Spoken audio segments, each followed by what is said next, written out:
What is up, everybody? Welcome to Stacking the Box College Football Edition. I'm your host, Reed Wallach, joined today by the great Cody Williams. You can follow him on Twitter at TheSizzle20. You can follow me on Twitter, my name at Reed Wallach.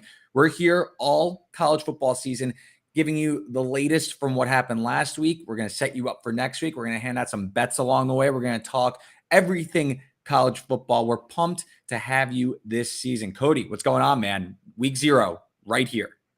Dude, I have been waiting for months for this. The football void is finally about to be filled. And this is the best time of year. Like week 0, like the slate is never great, but who cares? It's college football's back. It's always a good sign where like all my social media feeds, whether it's like your TikToks or your Instagram reels, are all like college football best intros or best entrances or sickest upsets of the last. Like that's been filling up my social media feeds the last few weeks. So it's a good feeling heading in to week 0. We have a ton of stuff we're going to get into. This is going to be our futures episode. We're going to talk each Power 5 conference. We're going to talk some sicko stuff. We're going to talk some G5 win totals, future bets. We got everything for you. And of course, we're going to talk college football playoff and Heisman Trophy. Cody, before we get to that, you're from New Mexico. So do you go with the local teams as a New Mexico native, or do you have like kind of a big brand college football? Because like for me, I went to Wisconsin, so that's kind of my football team. Who is your favorite college football team? So I live in New Mexico. I'm actually from North Carolina, and Okay. I'm a big North Carolina Tar Heels fan. For better and worse, my God, is that team just infuriating. When they're supposed to be good, they're awful. When they're supposed to be awful, they surprise people. So all the Drake May hype has me very, very worried about my Tar Heels. But, we'll see. Okay, so North Carolina it is. It's good to know, though, going into the year where I can maybe push some buttons. But listen, the North Carolina defense is still going to be atrocious, but at least you have Drake May. At least you have something that every Saturday you're going to tune in, you're going to see something good. So before we get into any futures bets or anything, you can't miss out on this offer from DraftKings. You bet $5 on any sport, you get $200 in bonus bets instantly. All you have to do is put in the code STB. And again, that's $5. You get $200 in bonus bets instantly, win or lose. Again, the promo code is STB. That's for Stacking the Box.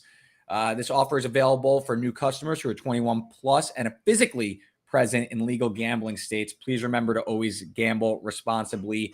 Check the episode description for the full terms on the offer. Cody, you ready to talk some college football? Oh, please, God. Okay, so this is hopefully the last time we're going to bring up conference realignment because as a college football purist, I think that it's bad for the sport. I guess it's good that you're going to see some marquee games and everything, but we're kind of losing our soul as college football fans. But it is what it is. The college realignment's going on for the past few years. It's really going to pick up next year. This year's the beginning of the end of this era of college football.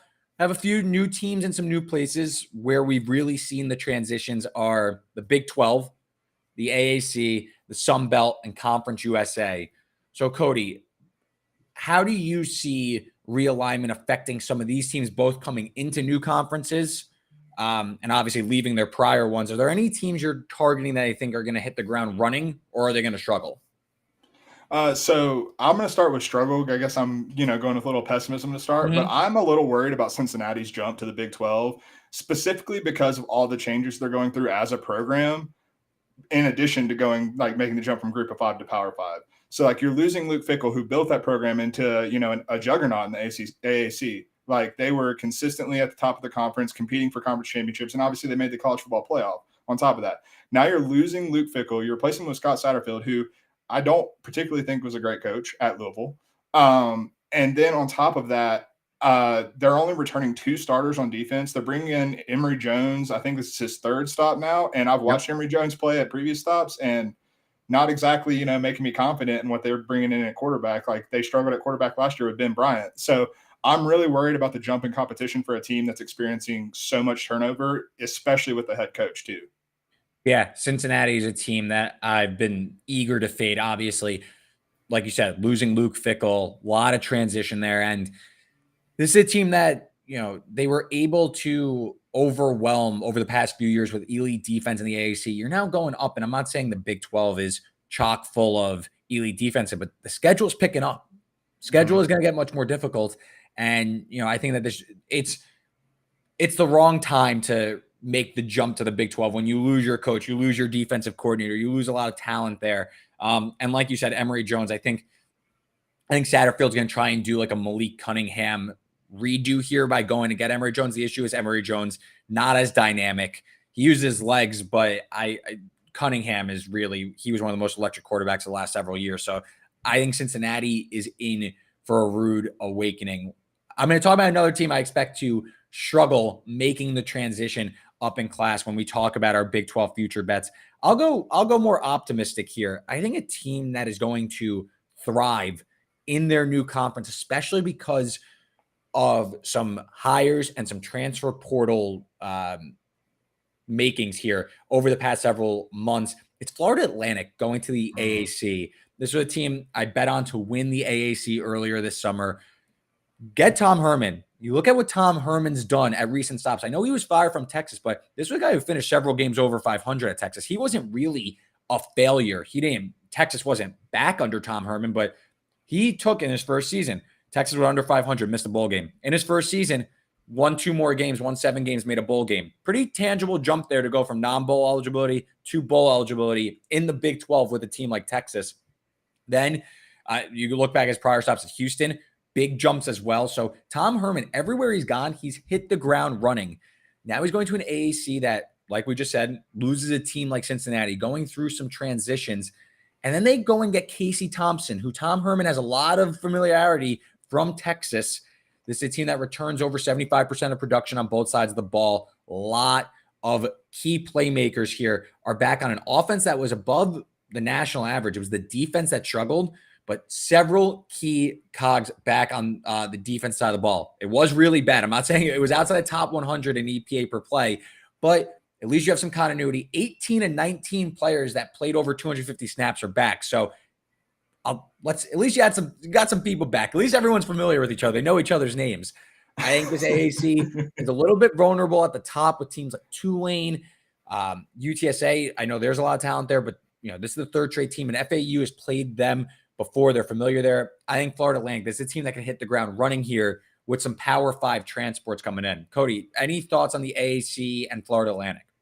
So I actually had Florida Atlantic down as my optimist team as well. Go, so I'm all in on it. I mean, Tom Herman has proven he didn't underachieve as badly as people make it out to be at Texas, like you said. But on top of that, he's proven that in a group of 5 setting, he's a fantastic offensive mind who can coach up players like above their talent level. But on top of that, Lane Kiffin proved just a few years ago that you can get talent at Florida Atlantic. Like Florida Atlantic is a place where you can bring in talent, and they've done so already in the transfer portal. And long term, I'm even higher on Florida Atlantic in the AAC. And on top of that, one of the top contenders you named in this conference was UTSA. They're also making that jump from CUSA to AAC, and they're also losing Zaire Franklin. So I just don't know how this is going to go. For UTSA making that jump, so for Florida Atlantic to have success, the pathway is very clear right there. Yeah. 100%. So some good talks on realignment, how this conference is going to go. Any other teams you think need to mention, either optimistic or pessimistic? Anyone you're looking at? Maybe I know we have a few teams written down, so I don't want to give away too much for later in the show, but any other teams you think worth mentioning, especially in the context of, hey, they're jumping up in class. How are they going to respond to a likely more difficult schedule? So I believe this is a team you're going to touch on, so I'm not going to go too crazy on them. But BYU is one I'm worried about, and that's a jump from independent to a conference schedule and a Power 5 schedule. And that, to me, just seems like a stark contrast. You look at a program like Notre Dame, if they joined a conference, they would still be Notre Dame. They're still going to be doing the exact same things. But BYU and their independent schedule, they would always have some marquee matchups, but at the same time, they would have, I guess, what you would call the cupcakes of the schedule, and they would really make sure that those were easily winnable games so they would get bowl eligibility. You don't get that luxury as a non-independent program. And so I think I like what's been built in BYU, but I'm a little worried about the jump from independent, not even jump from group of 5, a jump from independent to Power 5 league. Yeah. I will get back to the Cougars in a few minutes. Let's talk some conference here. So let's give it some bets. Come on. Let's do it. A week away. Let's talk some bets here. So we have handful of bets we're going to get to. We're going to go conference by conference, though. Cody will give a bet. I'll give a bet, and we'll go back and forth. Let's start in the SEC, though. It just means more. Cody, while it just means more, you're going all the way to the bottom of the conference for your first bet in the inaugural Stacking the Box college football show.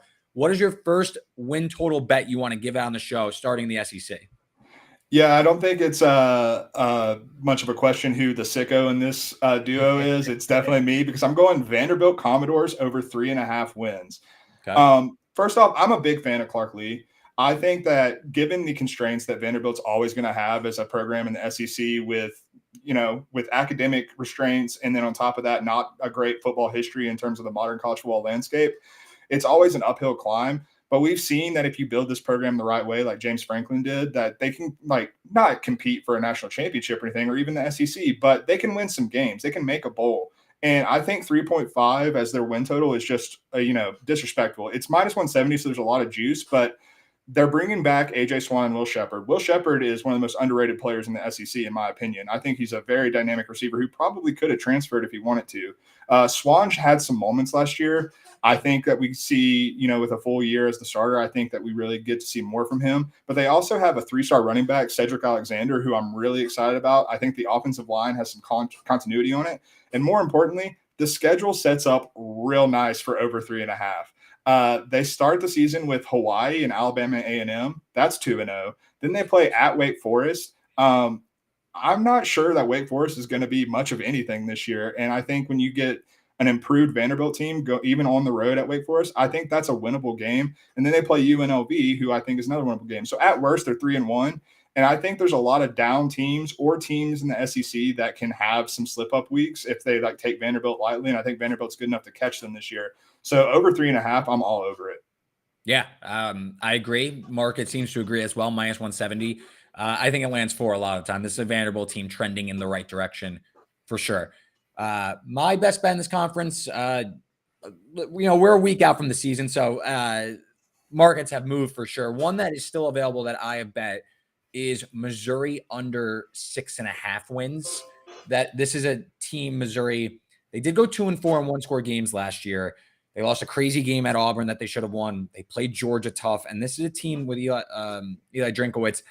It's had an elite defense for, it's been building in the right direction. Can the offense really compete in the SEC? And I don't think that this is the year that Missouri is going to take that jump. I mean, you look at what's going on at quarterback, undecided so far, but Brady Cook looked way overwhelmed last year and struggled. They bring in Jake Garcia, played seldomly at Miami. Maybe he has a higher ceiling, but still a limited sample size and something that I am not certain is going to be a, plus Missouri. I mean, this is going to be a bottom 3 offense probably yet again in the SEC. I mean, you look at last year's offense, you're talking 80th in yards per play, allowed 91 tackles for loss. That was 115th in the entire country. The offensive line was a big concern. I just struggle to see the offense taking a big of enough step forward that this team is able to win 7 games. You talk about the schedule.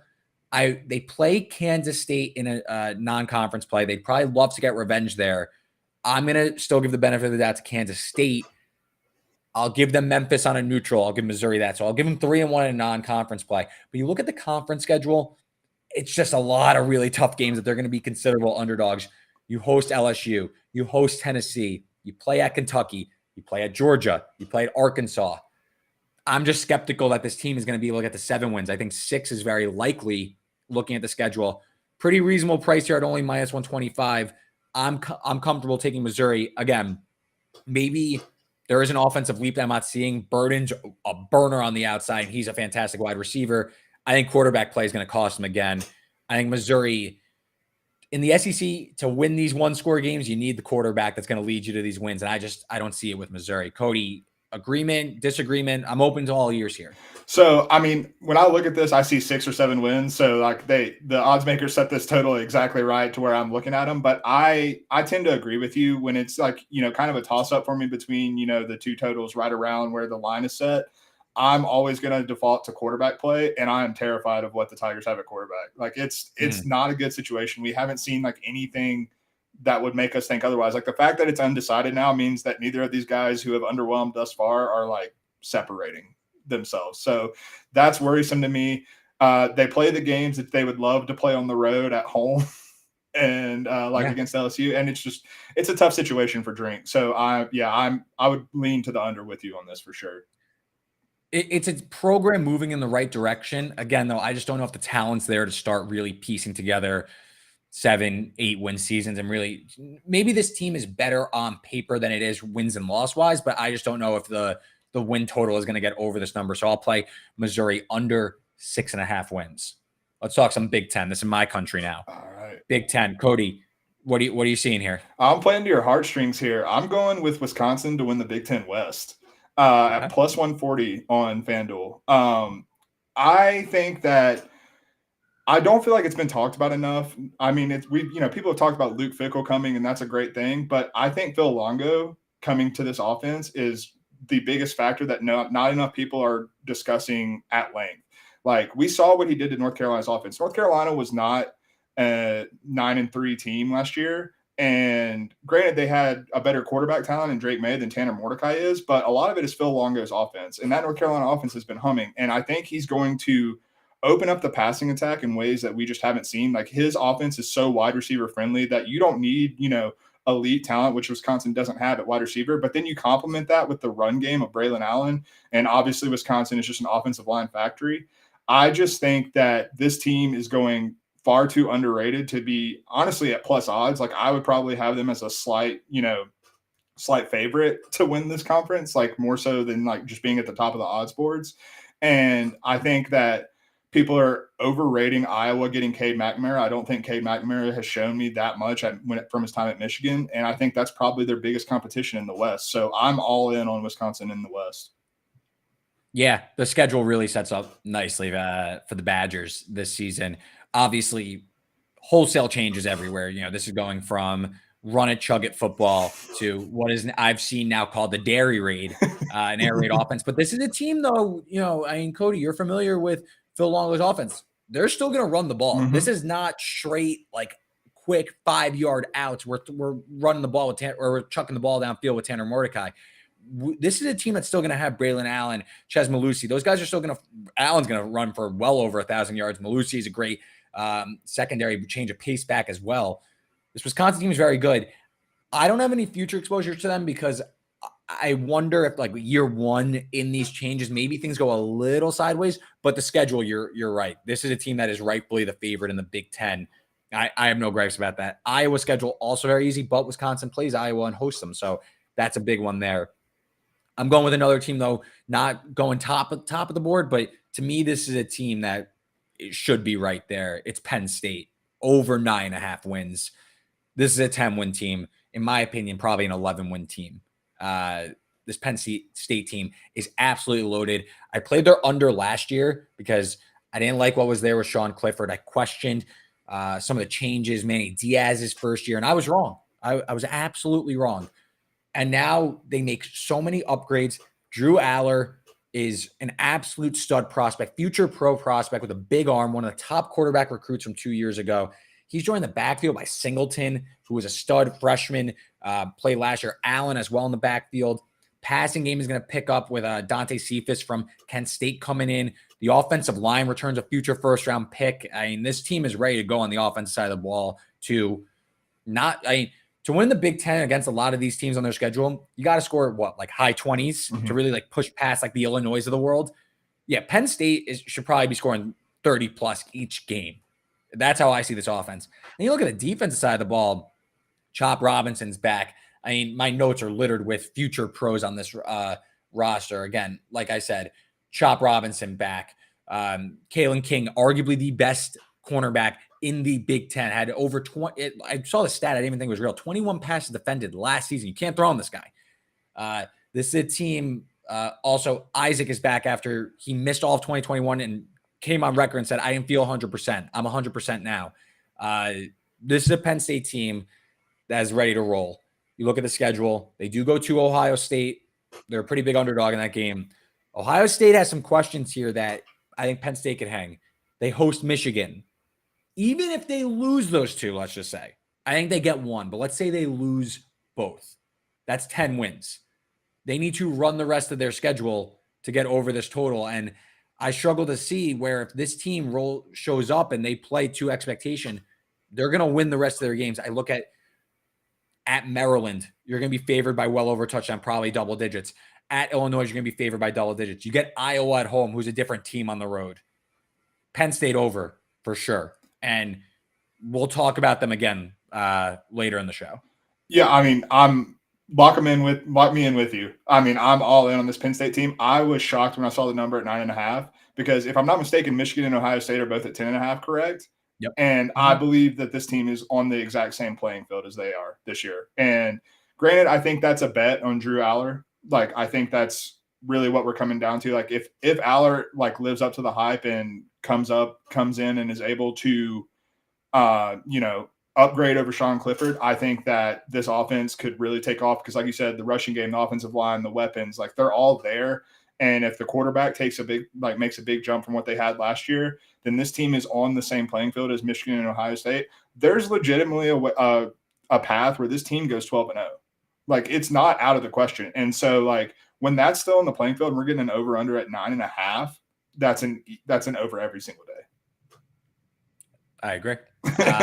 Big 12. We hinted at before, so I'll go first here. I went BYU under 5.5 at -125. This is available at DraftKings right now. You mentioned everything about BYU making the change, playing a full schedule now. They actually tried to do this last year. If you look at their schedule, it wasn't all the way like a normal Big 12 schedule, but they played a very difficult schedule. They got completely banged up. They couldn't handle all the traveling they were doing. They ended up faltering, made a bowl, and they won their bowl game. But still, this was not a BYU team that, this was a team that had a win total. I believe it was 8.5, and were expected to really compete against an independent schedule. Now you saw what happened, and a lot of changes here. Brand new DC and Jay Hill is going to completely revamp their scheme, plays a lot of man coverage. He was great at Weber State, which all the credit to him, but this is a scheme that I think is going to take a few years to really work out and get the guys in there that's going to work for this BYU defense. So BYU's defense, which was outside the top 100 in success rate last year, I think is going to struggle yet again. And then you look at the offense, Keaton Slovis. I remember very vividly about 2 years ago, heading into the college football season, I saw on NFL Network, like an NFL mock draft, and it had with the first pick projected, I don't remember who it was, probably like the Jags or something. The first pick, Keaton Slovis, second pick, Spencer Rattler. My head almost exploded. Oh my God. I couldn't believe what I saw. Now look at where we see Slovis left USC, where he was being projected as a number one pick, goes to Pitt, struggles again, and now he's in BYU.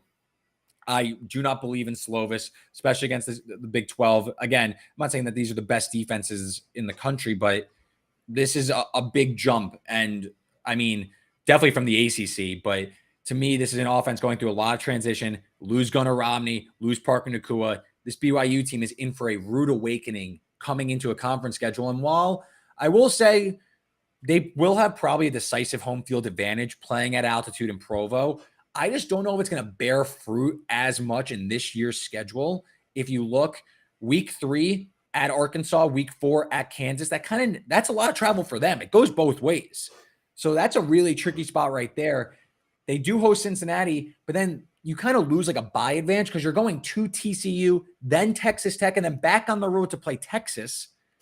I just struggle to see BYU getting the bowl eligibility with this year. I made this win total in the 4s, so I'm way under on BYU. I love this win total under. Cody, I know you mentioned the struggles you expect for BYU this year. Did I miss anything, or did I cover it all? Oh, no, you crushed it. I mean, that's like, I think the best point you made was that last year they tried to get some sort of conference-ish schedule in their independent scheduling, and the team couldn't hold up for it, more or less. And so now now that they're in that full time with as much turnover as they've had, and I think overall a jump in competition because I like the depth of the Big 12 this year, and so I think when you come into that, I think it's an easy under as well. For sure. What are you seeing in the Big 12? So in the Big 12, I am not letting the Hypnotoad die, and I'm going with TCU over 7.5 wins at -144. I believe that's FanDuel. Yep. So I have I understand what this team lost. I truly do. But let's not forget, and this point's been said a billion times, that Max Duggan ended up being a Heisman finalist. He was not the week 1 starter for TCU last year. It was Chandler Morris who got banged up. Max Duggan came in, and the rest was history. But Chandler Morris is back, and this program and Sonny Dykes are clearly very high on him. So I don't. And when you add in that they also brought in 2 Alabama transfers, JoJo Earl and a former 5-star Trey Sanders at running back, that might not necessarily replace everything that Kendre Miller and Quentin Johnson did, but it does help a lot to add that kind of talent to this team. And when you're looking at a 7.5 win total, I think there's a legitimate chance the Horned Frogs are 7-0. The start of their schedule is cake, and then they finish with a brutal 5-game stretch, which I will fully admit. They are at Kansas State, at Texas Tech. They get Texas at home. They get Baylor at home, and they finish with OU on the road. You could argue those are the 5 best teams in the Big 12. So, that's tough. But I think TCU and Sonny Dykes have proven that they can play above their talent level. And I think asking them to pick off 1 or 2 of those games to hit this over is not that much of an ask, especially in a conference that has had traditionally so much parity. Yeah. No grapes for me here. Didn't play anything, but you mentioned that easy schedule, so I'll just rattle it off real quick. Colorado, Nicholls State, at Houston, SMU at home, West Va, at Iowa State, BYU. Great case to be 7-0, and it reminds me a lot last year. I took a win total on Ole Miss on the premise that they're going to start. I expect them to start 7-0 and then just need 1. And you look at the teams on that TCU schedule, the Big 12 in the past several years has shown a lot of parity, and a lot of teams have went in opposite directions. I mean, take last year, for example. Oklahoma falls off a cliff. TCU and Kansas State rise. Texas struggles with injuries and general ineffectiveness in big games. The conference went completely different than people expected. I'm not saying TCU is going to win the Big 12 or go to the Big 12 championship again, but can the wheels really come off for Baylor and it ends up that TCU is kind of a big favorite in that game? Mm-hmm. Or can Oklahoma be out of it in the last game of the season and the wheels come off for them and their offense can't take advantage? At Texas Tech, TCU has a bye before that game, so that helps. So I definitely see the cause to go over this number with TCU. Still, I know they turn a lot over from last year's team, but this is a team still loaded with Sonny Dykes. So no gripes from me there on the Horned Frogs. Let's keep it moving, though. Let's talk ACC, though, because we're both looking top of the board. I'm going for a future. You're going for a win total. I'll leave the honors to you. Talk to me about the Florida State Seminoles. I'm in love with this team. I did my preseason top 25 for fansouted.com. I had them as the number 2 team in the country. I am extremely high on a team that basically lost nothing. And they won 10 games, including their bowl game last year. They basically lost nothing. They're bringing back Jordan Travis, who is a legitimate Heisman candidate. I don't think he's either of our picks, but I think if Florida State lives up to the hype, he's going there's a very good chance that he's in New York. The 2 big games on the schedule that everyone's going to circle are Clemson and LSU. Both of them happen in September. They beat LSU last year, and honestly, I expect to see a very similar game. Probably not as weird as the one last year. I don't know if you remember that one, but there were missed field goals and interceptions and everything.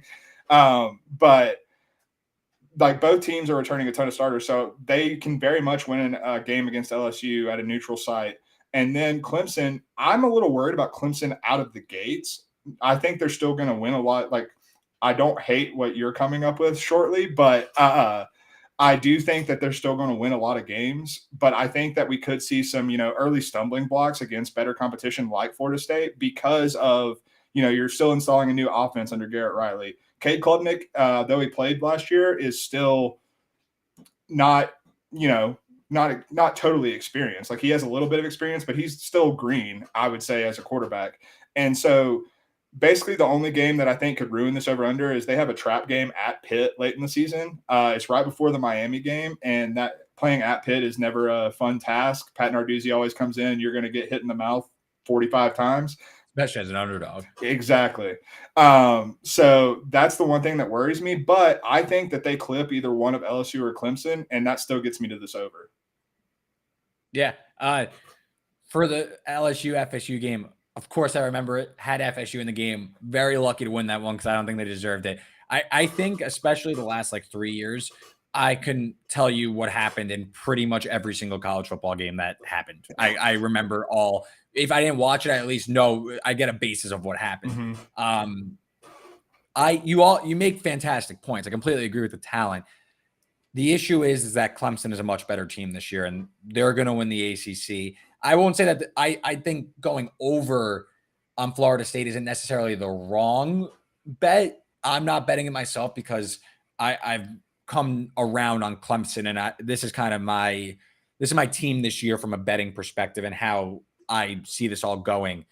You look at Clemson's schedule; they are going to be favored in every single game this entire season. All of their swing games come at home. They play Florida State at home. They're about a 3-point favorite in the look-ahead market. So, I mean, if you beat Florida State, especially with a non-division ACC now, if you win that game, you get such a leg up on the rest of the conference because there are questions about Miami, Pitt, North Carolina State. You win that game, you are in the complete driver's seat because you get the tiebreaker over the other. So I like that game is coming at home. So I like Clemson there. Not related to the ACC, but they host Notre Dame. They do have a little, I will say probably their trickiest stretch of the season is a back-to-back road game stretch where they come off a bye, they play at Miami and at NC State. Maybe that's where they slip up. But again, if you win that Florida State game in week 4, you're cooking already. You have a game that you could drop.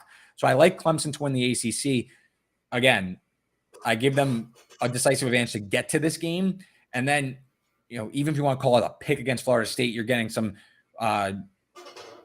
positive expected value on this bet right here with Clemson plus 150. Now let's talk about the team itself. Cade Klubnik's coming in, a 5-star prospect.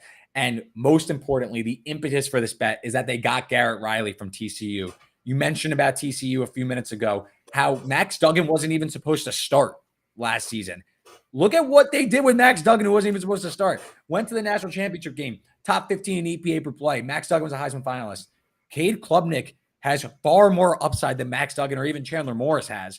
So this is a Clemson offense that is set to run under Garrett Riley's simplified scheme. Klubnik is a dual threat quarterback, has plenty of weapons on the outside with Collins, Noble Johnson, pair of tight ends. So I like where this offense is set. Bring back 4 or 5 starters as well. I think that this Clemson team, listen, they struggled last year and they still won, 9-10 games? Mm-hmm. They won the ACC last year and they couldn't move. They were ineffective on offense.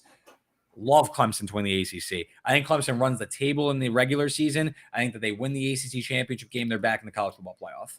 No, I don't disagree with them winning the ACC. I truly don't. Like, I think that, and I mean, I think the one thing we could both hit. We could both win. Absolutely. And the one thing that I do think really plays into your favor for them just getting to the game, which I think is all they need to do to get for this bet to be worth the bet. You know what I'm saying? There's no divisions anymore. So the ACC is going away from divisions. And so when the rest of the league is beating itself up, Clemson, even if they slip up and drop one, they're still in the driver's seat to, like you said, if they beat Florida State, they're still in the driver's seat to make that game comfortably. Absolutely. Great stuff on the ACC, especially hitting on kind of the higher level teams of the ACC. Let's talk some Pac-12. Let's go out west. The final year of the Pac-12 before it becomes the Pac-4 as of now. Cody, I'll let you lead off. You're going conference future, and then I'm going to talk about another, let's call it dark horse contender in the Pac-12. Let's hear it.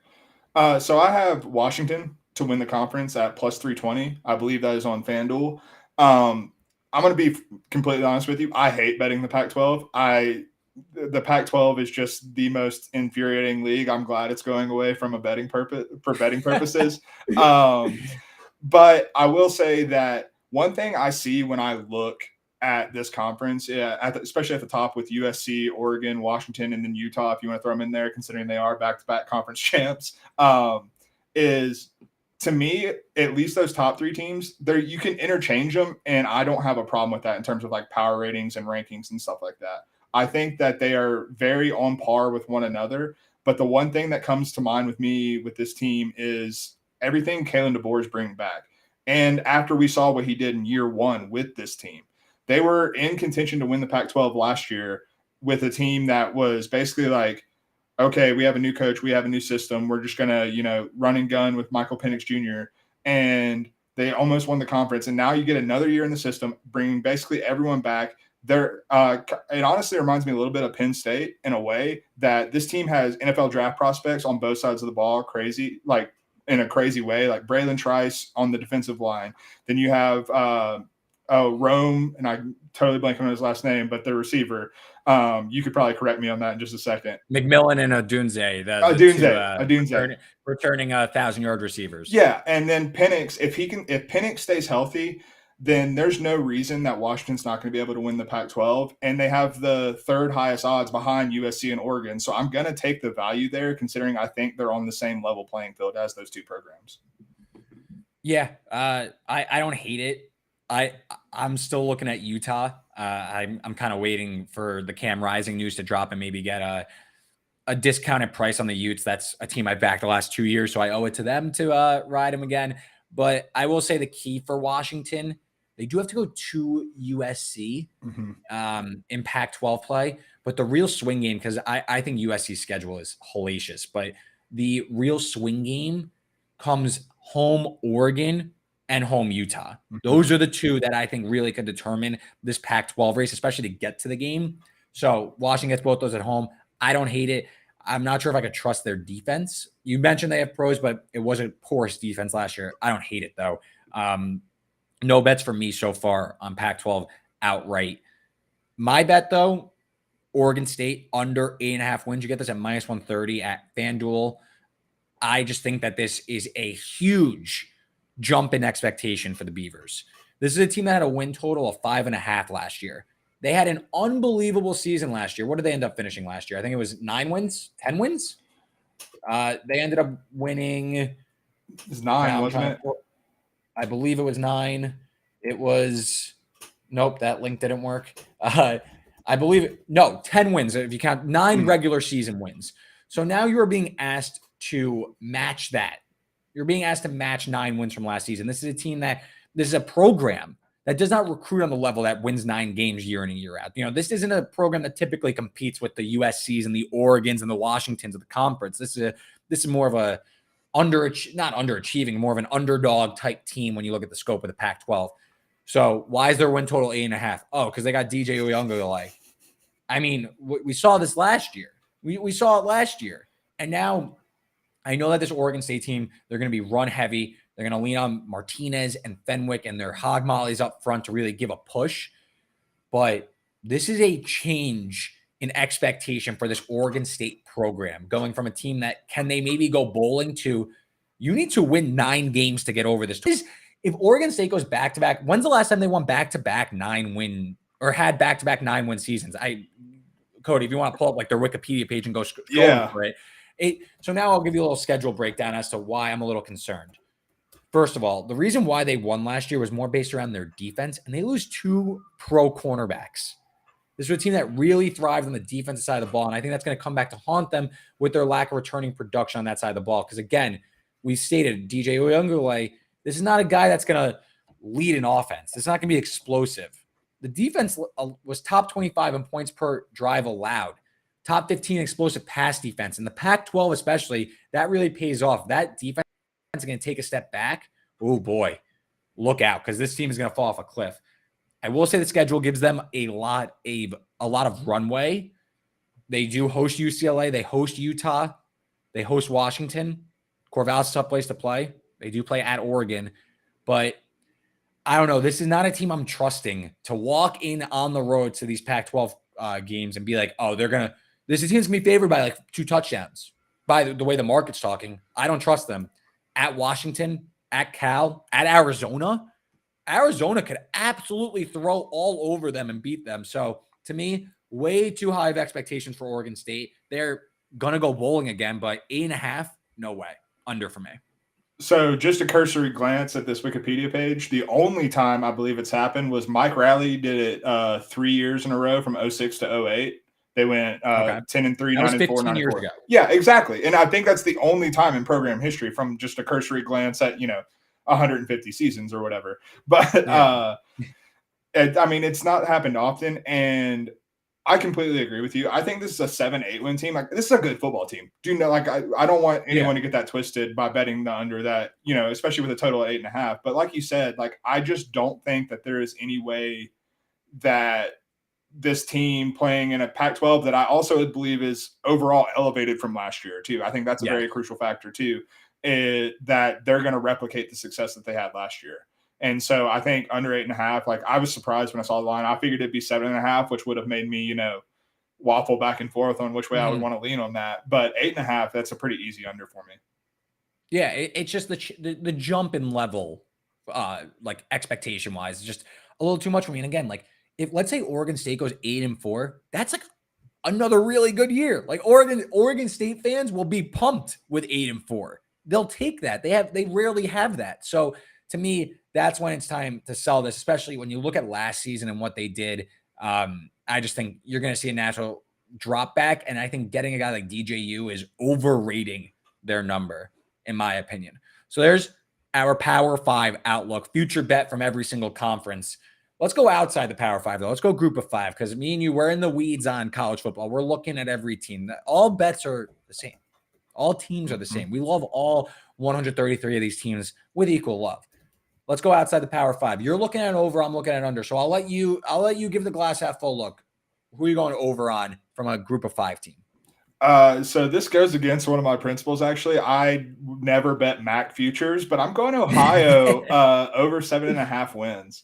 I love this Ohio team with Curtis Rourke coming back. I think Curtis Rourke is probably, in my opinion, the most underrated player in college football. This guy could have gone to almost any Power 5 school that needed a quarterback this offseason if he wanted to transfer, and he chose to stay at Ohio. And the kid is just absolute studs. He's going to be a draft pick. I would bet the house on that if I could find odds for it. Like, he's going to be a draft pick. He's a draftable player. And I just think that Ohio, I can't remember. They went 7-5 last year, if I'm remembering correctly. They made the MAC championship game. Yeah, the MAC was just beating itself up all year long, but they made the MAC championship game, and Rourke was hurt at the end of the season. And he still played 11 games, to be clear. Like, it was the very end of the season. But, I mean, they made the MAC championship game last year, and they don't experience too much turnover. They weren't hit like some of these other MAC programs were in the transfer portal quite as hard. Like, you look at a team like Kent State that was a little frisky last year. All of their players from last year's roster are on Power 5 teams this year. It's wild. And Ohio wasn't hit in that same way, specifically with Rourke. And so I think giving me 7.5 for this team only needs to go 8-4 to hit that. I think that they're the best team in the MAC. Toledo's going to challenge them. Toledo's not on their schedule. So I think that over 7.5 is a pretty comfortable number for me, especially at -115. Yeah, I don't hate it at all, especially with a few winnable non-conference games as well, starting at San Diego State. They're underdogs, but only by 3, so definitely a winnable game. So no fault there for taking the Bobs. As someone who had Ohio to win the MAC last year, that Curtis Rourke torn ACL, that stung a little bit. That hurt. But no, I like this Ohio offense. Return Segura at running back, Will Holtz at wide receiver. This is an offense that's going to be top 5 Group of 5 offense, in my opinion. So no harm there. A team that I think is going to take a significant drop off. You're saying Ohio is kind of going to keep rising, or at least plateau. I mean, this was a team that won 10 games last year. A team that I think is going to drop off after last season is Middle Tennessee, under 6.5. You can still get this at plus money, which I don't know, man. I don't know. You look at the schedule. First of all, they lose Cunningham, their starting quarterback, and Chase Cunningham was basically, their offense was chuck the ball down the field and make up for all their poor offensive line play. Just completely negate it by just chucking the ball down the field and scoring touchdowns. This is a team that graded top 25 in explosive pass rate, but also was outside top 100 in sacks allowed. So this is a team that now loses their quarterback. They're going to a relative unknown, I'm going to butcher his name, but Viatro at quarterback. So I see a significant drop-off in production on offense. Now let me tell you about the schedule, because this is like the real where I see an edge in the sequencing in this win total. So they open week 1 at Alabama. That's that's not fun. But then, listen, someone has to play Alabama. You're going to get smoked, whatever. They then go on the road again to play at Missouri. So you're playing back-to-back SEC schools to start the season. You're not only going 0-2, you're going to have injuries. You're going to be absolutely just tormented by these teams. They're going to run over you. So I that already sets me on like a really negative way with Middle Tennessee. Not to mention, they play the two best teams in the conference, Western Kentucky and Liberty, on the road. That does not help. I also happen to think pretty favorably of Jacksonville State, Louisiana Tech, Sam Houston. We're going to talk about a few of those teams in a little bit, and New Mexico State. So I'm really concerned about Middle Tennessee holding up, playing 8 straight games to start the season, holding up against all those Power 5 opponents. Again, this is a team that really overachieved last year in my eyes. They won a lot of games they probably shouldn't have. They had a really favorable turnover margin. I need to pull up the stat really fast. This was a team that was, where were they? Now I can't find. 27th in the country in red zone touchdown percentage. Really, like, that's a really fluky stat. They only allow touchdowns on 52% of red zone tries. That's just not going to hold up. They were 5th in turnovers gained, really aggressive defense. So I see all of this coming back for Rick Stockdale's group. I just see under here. Again, they could go bowling. They could win 6 games. And that's a pretty successful season. To see them winning 7, I'm a little hard pressed. I'll go against the mark and I'll go under at even money. No, I'm 100% with you. I think especially when you're looking at group of 5 conferences and you see win totals at this range, and teams, like you said, with the turnover and underlying numbers that you're looking at with about the offense, like the explosive play rate was crazy. I mean, that's how they beat Miami last year, you know? Yeah. Tuck the ball down the field. And Miami didn't know what was happening. Shouts to Mario Cristobal. No, I think that when you see a team of this stature opening up with 2 SEC opponents on the road in Alabama and Missouri, 2 great defenses too. That's the other factor in that. Like, those are 2, like, for all the concerns we have about Missouri, that defense is legitimate. So, I mean, they're going to get absolutely beat to shreds.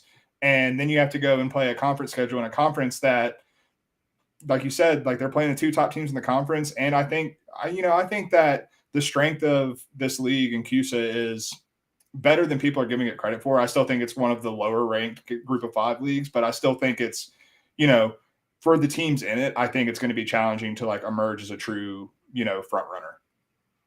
Yeah, totally. Let's talk some college football playoff. Neither of us are taking a national champion. To me, listen, I agree Georgia should be the favorite. I no gripes there. There are still questions like quarterback and overall efficiency. They also had the most defensive players ever get drafted on that side of the ball. So I agree they're the favorite. The teams below them have some concerns. We're both looking a little bit differently. We're talking strictly, these are both available at FanDuel, but team to make the playoff. What are you seeing? I'm seeing the Texas Longhorns. They're back. I mean, they're all the way back. Famous last words. So, I mean, I know it's so easy to get sucked into Texas, but this is legitimately the best Texas team on paper that we've seen in probably since the Vince Young era, in my opinion. Like, I think the big factor, like, we know about the headlines, like Quinn Ewers, if he takes a leap forward, like we saw the flashes last year, like at the start of the Alabama game or towards the end of the season, we saw flashes from Quinn Ewers that say, oh, this guy could be a top 10 draft pick. Like, this guy has legitimate top 10 talent. He just has to put that together for a full season. So we know that Ewers is there. They're losing Bijan, but they have a deep running back stable. They're losing Bijan and Roschon Johnson, I should say. But they have a deep running back stable, and they're bringing in a 5-star Cedric Baxter. And then you look at the weapons. This is, I mean, outside of Ohio State, this might be the best collection of weapons on offense in the entire country. You got Jatavion Sanders at tight end, who I think is an absolute stud. You got A.D. Mitchell coming from Georgia. You got Xavier Worthy. You got Isaiah Naylor, who no one even saw last year after he transferred from Wyoming because I believe it was an ACL injury, but he was out all last season. But I think the big factor on both sides of the ball is this is the best Texas has been, in my opinion, in the trenches in a very, very long time. And so I think this offensive line is going to be able to dominate a lot of teams in the Big 12. And I think that defensive line can also do that the same to the opposing offensive lines. I think that Texas's defense showed last year or it might have gone underrated last year, how good Texas defense was capable of being. And yes, they have some losses to replace, like DeMarvion Overshown and a couple other guys, but like, I'm not particularly worried about that because of the strength up front in the defensive line. And so I think with this team able to win in the trenches, I think that they're an easy, like, I almost put them as my best bet in the Big 12 to win the conference, because I think that they're head and shoulders above the rest of the teams in that league. The only thing that would take you against it is the history of Texas not living up to expectations, which I completely get. And this is really a bet on Sarkisian being the right guy, because if this team doesn't win the Big 12, in my opinion, then Sark's not going to bring this team back, no matter who he recruits, no matter what. But I believe in this talent of this team. And I think if this team wins the Big 12 and is 11-1, 12-1 coming out of that game, they're not going to get kept out of the college football playoff. I'll let you go one step further. Who do you think is going to win the Heisman? So my Heisman best bet is Quinn Ewers. I'm all in on this Texas team. If let's just play out the scenario where Texas does make the college football playoff. Do you think the hype train behind Quinn Ewers is not going to be off the charts? And on top of that, if they make the college football playoff, that means Quinn Ewers hits. That means that Quinn Ewers isn't still just showing flashes, but is inconsistent. That means he's the package now. He's the guy that he was, the 5-star, everything that reclassified, made Ohio State fans mad when he transferred out of there after one season, got his NIL check and bounced. Like, he is the guy. And so getting him at plus 1,300 for a Heisman best bet, I love that, because it plays into the narrative of, if Texas is back, as I believe they are, then that is a bet on Ewers as well. Yeah, it's a fair point. I'll go in reverse here. I'm going to go my Heisman pick, and I alluded to it before, but I see the vision with Quinn Ewers, but to me, I like Cade Klubnik at 16-1, which you can get at Caesar Sportsbook right now. To me, I think Clemson's running the table. I think, like I said, they're going to be favored in every game. And you look at what Garrett Riley did. And listen, by the way, Steve Sarkisian, he created Heisman Trophy winners like Devontae Smith when he was at Alabama. And even, Mac Jones was a Heisman contender as well, the quarterback. But to me, if Clemson goes undefeated with their blend of marquee matchups, because to me, the Heisman, there's almost like a science to it, because you need the stats, you need the marquee wins, and you need the team success. Like, you need those three to blend together. And you alluded to like the path for Quinn Ewers. To me, though, I think it's Cade Klubnik, because I think Texas, to me, their schedule, it is ripe for like one loss. And I just want to bring up some of the games. They play at Baylor early in the season. They have Texas Tech in the finale, but that one I believe comes at home. I'm trying to pull up their schedule. Texas Tech comes at home. They play at TCU. Like I said, at Baylor, Oklahoma, and the Red River. To me, I think that there's more likelihood that Quinn Ewers gets kind of taken off the pedestal for a week and kind of stunts that momentum. Whereas to me, Cade Klubnik, he could continue to build on this case where he beats Florida State and he looks great. He beats Notre Dame and he looks great. Not to mention the last 2 weeks of the season, he gets North Carolina at home, whose defense is terrible, and South Carolina on the road in a revenge spot after Clemson lost to him last year in crazy fashion. South Carolina's defense is also terrible, one of the worst in the SEC. So I think that there's a lot of room here for Cade Klubnik to pad his stats, and for Garrett Riley now. We talk about Lincoln Riley's the Heisman groomer. I think I like Garrett Riley to take the pedestal from him, and you could see Cade Klubnik win the Heisman on an undefeated Clemson team. I mean, that's the case. I agree, Quinn, but that's my Cade Klubnik case. Hey, I mean, we're both staying true to ourselves, because I mean, if you believe Clemson's running the table and winning the ACC, as we've already discussed, then Cade Klubnik at plus 1,600 is a fantastic bet. I'm a little more dubious of Clemson. I'm a little more dubious of Klubnik, because I thought that he showed there were some times last year, granted, in an awful offensive system. Let me be very clear about that. The upgraded system is night and day, but there were just I'm more dubious of him putting it all together right away, and I don't think Clemson necessarily has to have him do that either, because they have guys like Will Shipley in the backfield that they can rely on to run headline Riley's offense. So I don't hate it. Obviously, I like mine more, but but no, I like you said, I also see the path to Klubnik with how you're seeing the season playing out for Clemson. Yeah, and then to make the playoff bet, I don't love anyone here. Obviously, like I just mentioned Clemson, but I'm playing them in kind of different ways. To me, if there's one further down the board that I think deserves some merit and maybe should be closer to the top, is Penn State. I spoke about their win total, so I won't go too crazy on this one. Plus 460 at FanDuel, I just think it's a rightful long shot based on what needs to happen, but I could definitely see a world, at least like in my simulation, where you get Georgia in, Clemson in, the winner of the Big Ten in, which I'm not saying necessarily is Penn State, but I'm not so crazy about Texas. And then that fourth spot, I could see similar to last season where the one-loss Ohio State team that didn't play on conference championship win, they kind of fall backwards into it. I could see that being Penn State. Maybe they don't make the conference championship, but their resume looks so strong because you played Iowa. You went to Ohio State, and I think that they're going to be able to compete and be live to win that game. You win home against Michigan, stuff like that. So Penn State, to me, has a runway to go 11-1, maybe even 12-0, and is live to make the college football playoff, maybe even being idle on that last week. So to me, plus 460, I could see it. I also think if you want to like simulate this season a little bit, that Penn State Ohio State game, Ohio State, they go at Purdue and at Wisconsin, and sandwiched in between is Penn State. It's kind of a tricky spot on the schedule for Ohio State. Maybe Ohio State, who has a few depth concerns on both sides of the offensive and defensive line, maybe they don't show up. Maybe the lack of proven quarterback play shows up in that game against a Penn State defensive line. I don't know. Just saying. I don't know. Penn State long shot. I know we went long on that one earlier, so we'll keep it moving. Cody, Sicko game. I've said earlier this show, I basically could recite to you every single game and what happened in them over the last like 3 football seasons. You're a resident Sicko. So let's talk some Sickos, because this is pretty sick. This is setting a pretty high bar for the Sicko play of the week. Sicko play of the season. We're looking at two teams that the two teams that are moving up from the FCS to the FBS this season for how we're playing their win total. And I think we're kind of eyeing the same thing here. So you go first, and I'll finish out. Yeah, so I'm going Sam Houston State over 4 flat at -110 on DraftKings. It is 3.5 at FanDuel if you want to, buy some juice there.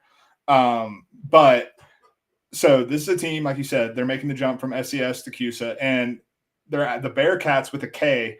They're coming off one of their worst seasons in a long time. Like Sam Houston State in 2021, 2020.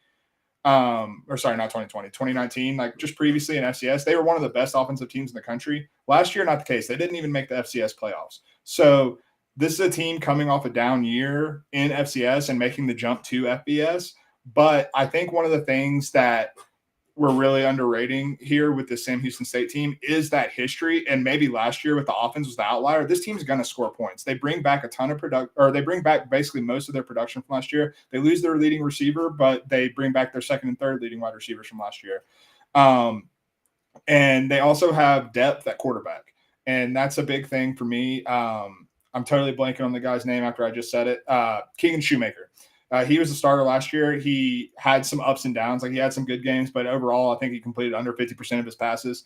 It wasn't particularly pretty, but they have him. They brought in a couple of transfers. I think they're going to figure out the offense. This coaching staff has proven that. And now they're coming to a CUSA League, which, like I said, I'm not particularly sold on the high-end programs in this league, especially with like UTSA leaving and stuff like that. So I think 3.5 wins, especially with a non-conference schedule, that they play an Air Force team that I expect to be actually kind of down this year. And I think that if Sam Houston State's offense is as good as I expect it to be, I think the option attack could have a hard time keeping up with that. They play a Houston team that it's at Houston, but I'm very low on Houston this year. I'm fading Dana Holgorsen and the Cougars this year. The Battle of Houston. Winner gets naming right. That's right. And so like I'm not chalking that as a win, but I'm saying that's a winnable game. And so I think that for us to only need to get to 4 here, and they get to play a bunch of teams that are also, making big jumps, like Jacksonville State, New Mexico State. FIU is horrendous. Like they have some winnable games on the schedule, even for a team that's making a jump, for a program that was dominant in the FCS for many years and just happens to be coming off a year where they weren't quite as dominant, which is why I think this win total is as low as it is. Yeah, I see a similar path here with Jacksonville State, the Gamecocks. I'm going over 4.5 wins plus money. And what drove me to this bet, and this is probably like in early July, was Zion Webb, their dual threat court. First of all, Rich Rodriguez is here. Rich Rodriguez coached Denard Robinson, if you remember him. Shoelace, dual threat, ran everywhere. Yeah, he now has this again with Zion Webb, a bigger guy, 6'2", 200 pounds. He had only threw for 1,700 yards with Jacksonville State last year, but on the ground ran for 645 and 13 touchdowns. Guy's a red zone cheat code. So in about July, Zion Webb got his waiver to come back for like his 6th or 7th year and got like an extra year of eligibility. So he's back now. But the win total still hasn't moved. It's held steady at 4.5. This guy completely changes the trajectory of this team. He was on this roster last year. It's a team that only lost 2 games last year. Granted, it's the FCS level, but again, it's a jump in class. But I mean, this is a win total of 4.5. And we just saw James Madison come in and run ragged on a much better Sunbelt team, Sunbelt conference.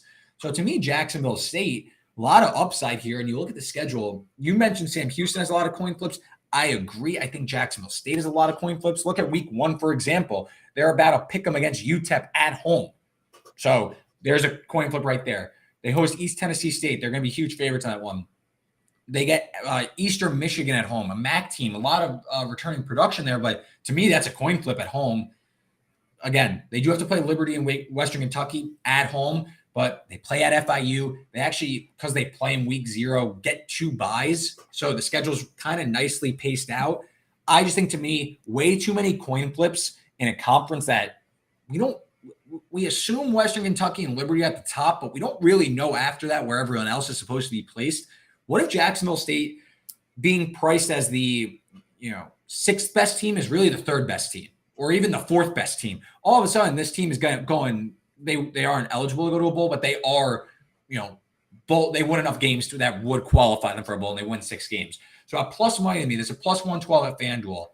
Zion Webb, remember the name, especially week 0. Next week, we're going to be talking about Zion Webb on this show. Oh, yeah.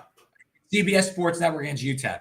Zion Webb show, our king. Bro, Jacksonville State over 4.5 wins. You know it's good when it's on CBS Sports Network. They be like CBS Sports Network, that's the Sickos network. Like, if you really want some good action, that's where you need to tune into on a Saturday. Like, forget ESPN, forget CBS Sports Network. That's where the fun is happening. That's where the Sickos live. That's right. I've always got a screen there. And also FS1. CBS Sports Network and FS1. Those ones always get like the weird, crazy ones between like 2 unranked teams that everyone ends up tuning into the end. Oh, yeah. Well, I mean, like, you look midway like through the 3rd quarter and it's like 38-34 and you're like, wait, what? And so, yeah, it's a great time. It was great, Cody. It was great. Our first episode, the inaugural Stacking the Box college football show, really was great. We gave out a ton of stuff. And listen, if you liked anything we just said, head on over to DraftKings and bet some of these things. You bet $5 on any sport, you get $200 in bonus bets instantly. You don't even need the bet to hit. $5, $200 in bonus bets. Use the code STB, stands for Stacking the Box. Again, that's Cody Williams. I'm Reed Wallach. We're going to be back next week, breaking down week 0 and every week beyond here on the Stacking the Box channel. We will see you next week. See you later.